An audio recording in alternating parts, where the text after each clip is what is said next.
Para el sujeto en posición masculina, que no es exclusiva de los hombres, dada la combinación real de feminidad y masculinidad en hombres y mujeres, es problemático enamorarse porque para amar es necesario estar en posición femenina. Solo quien se asume como un ser en falta puede amar, pues quien se considera completo como un dios, esto es, como Narciso, solo puede exigir atención de los demás, pero no ofrecerla.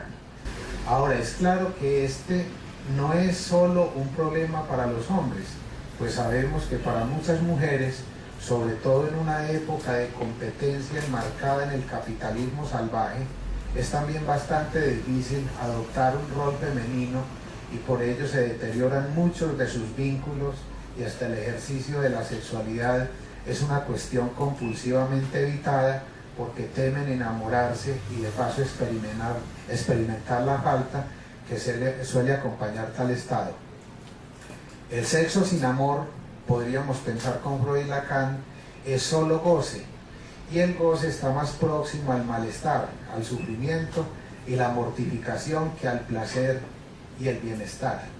Lo anterior explica por qué en la actualidad, aunque seamos aparentemente más libres en nuestras concepciones sobre la sexualidad, tendemos a experimentar más soledad, desasosiego y depresión.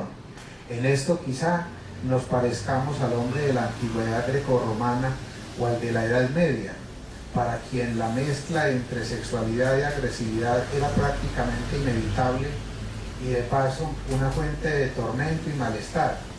El sujeto en posición masculina piensa que el amor y la sexualidad lo debilitan y por ello prefiere estar distante, así sea corriendo riesgos.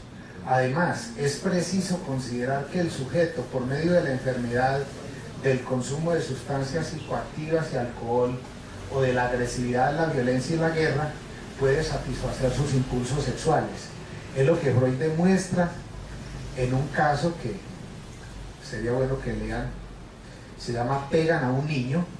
A este respecto, Freud, en un texto de 1915 titulado La desilusión provocada por la guerra, nos dice que una pulsión se puede satisfacer por medio de otra. Oído con eso, una pulsión se puede satisfacer por medio de otra. O sea que alguien puede satisfacer su pulsión sexual por medio de la pulsión agresiva o de muerte, o sea, matando. Y agrega, formaciones reactivas respecto de ciertas pulsiones simulan la mudanza del contenido de estas, como si el egoísmo se hubiera convertido en altruismo y la crueldad en compasión.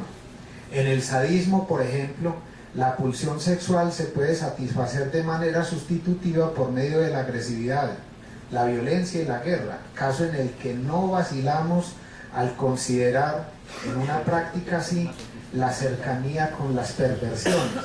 En este orden de ideas se podría decir que la sexualidad en la guerra, sobre todo en sujetos en posición masculina, la cual consiste en negar la falta, es otro instrumento de dominación y no un medio tierno de reconocimiento o de consideración del semejante. Otro caso en el que la sexualidad se presenta como un instrumento de la dominación y el goce es aquel en el cual se consiente en la relación médico-paciente o cuando se usa como resistencia en el psicoanálisis con el fin de romper el dispositivo de la transferencia por sentimientos de culpa no resueltos. Según se observa, parece que existe una relación entre la experiencia analítica en la que el sujeto experimenta la muerte simbólica. Yo creo que todo el que haya practicado el psicoanálisis sabe y que haya estado en un análisis, que un análisis transcurre de un duelo en otro. O sea, en un análisis uno experimenta una cercanía con la muerte permanentemente. De ahí que un análisis, por eso esa frasecita que ahorita les recordé de Heidegger, que Lacan retomó, somos seres para la muerte. A Lacan eso le llamó tanto la atención que incluso hizo de esa frasecita un criterio de final de análisis. De final de análisis, ¿en qué sentido? En el sentido de que en el final del análisis un sujeto está en capacidad de vérselas con la muerte mucho más que antes del análisis. O sea, un sujeto psicoanalizado acepta la muerte.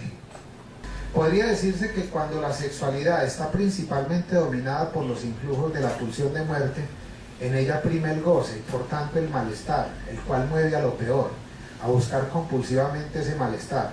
En cambio, cuando la sexualidad está impregnada de eros o de pulsión de vida, se produce una mayor consideración por el otro, lo cual es contrario a los fines de la guerra. Quien en la guerra se enamora y por ello mismo se enternece, termina siendo mal candidato para ese oficio. En las muchas dificultades del sujeto contemporáneo en el campo del amor, tanto así que hay jóvenes, pero también adultos, que consideran que el que se enamora pierde. ¿Sí la habían escuchado? ¿O la han enunciado? Pierde el interés y el goce sexual por el objeto y por ello prefieren salir en estampida ante el horror de tener que amar al objeto de deseo y de goce, como si el sujeto en posición masculina no pudiera experimentar los dos aspectos a la vez y optar en muchos casos por sacrificar el amor antes que el goce sexual.